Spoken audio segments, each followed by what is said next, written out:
بسم اللہ الرحمن الرحیم۔ السلام علیکم ناظرین محترم، آج میں آپ کو ایک عجیب و غریب جنازے کا سچا واقعہ بتانے لگا ہوں، تو برائے مہربانی یہ واقعہ سننے سے پہلے میرا چینل لازمی سبسکرائب کر لیں۔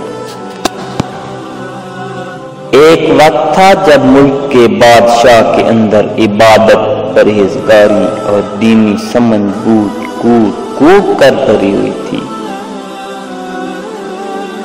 آج کے اس گئے گزرے دور میں آدمی ان واقعات کو سنے تو عقل حیران رہ جاتی ہے۔ چنانچہ عقل کو حیران کر دینے والا واقعہ سنیے۔ جب حضرت خواجہ قطب الدین بختیار کاکی رحم اللہ علیہ کی وفات ہوئی تو قہرام مچ گیا۔ جنازہ تیار ہوا، ایک بڑے میدان میں لایا گیا۔ بے پناہ لوگ نماز جنازہ پڑھنے کے لیے آئے ہوئے تھے۔ انسانوں کا ایک سمندر تھا جو حد نگاہ تک نظر آتا تھا۔ جب جنازہ پڑھنے کا وقت آیا، ایک آدمی بڑھا اور کہنے لگا کہ میں خواجہ قطب الدین بختیار کاکی رحمہ اللہ کا وکیل ہوں۔ حضرت نے ایک وصیت کی تھی، میں اس مجمع تک وہ وصیت پہنچانا چاہتا ہوں۔ مجمع پر سناٹا چھا گیا۔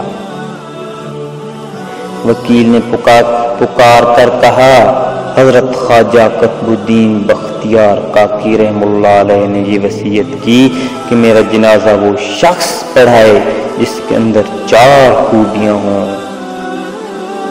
زندگی میں اس کی تکبیر اولا کبھی قضا نہ ہوئی ہو، اس کی تہجد کی نماز کبھی قضا نہ ہوئی ہو، اس نے غیر محرم پر کبھی بھی بری نظر نہ ڈالی ہو، اتنا عبادت گزار ہو کہ اس نے عصر کی سنتیں بھی کبھی نہ چھوڑی ہوں۔ جس شخص میں یہ 4 خوبیاں ہوں وہ میرا جنازہ پڑھائے۔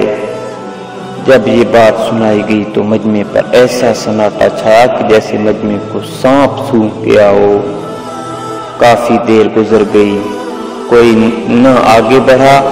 آخرکار ایک شخص روتے ہوئے حضرت خواجہ قطب الدین بختیار کاکی رحم اللہ کے جنازے کے قریب آئے، جنازے سے چادر اٹھائی اور کہا، حضرت آپ خود تو فوت ہو گئے مگر میرا راز فاش کر دیا۔ اس کے بعد بھرے مجمع کے سامنے اللہ تعالیٰ کو حاضر ناظر جان کر قسم اٹھائی کہ میرے اندر یہ 4 خوبیاں موجود ہیں۔ یہ شخص وقت کا بادشاہ شمس الدین التمش تھے۔ تو کتنے نیک بادشاہ تھے۔